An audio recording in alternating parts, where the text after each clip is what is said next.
आवाज है या कोई जादू, कदम रुक जाएं, सांसें थम जाएं।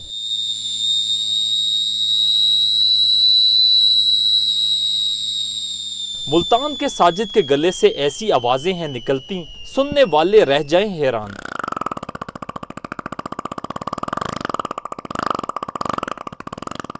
सलाहियतों से माला माल, साजिद को अपनी आवाज से बहुत प्यार है। ये मुझे शौक़ बचपन से है। जब मैं छोटा सा था तो परिंदों को देखता था तो मेरा दिल करता है कि मैं इसकी तरह आवाज़ निकालूं। फिर मैंने कोशिश की है, मेहनत भी की है, तो आज अल्लाह का शुक्र है कि मैं काफ़ी आवाज़ें निकाल सकता हूँ।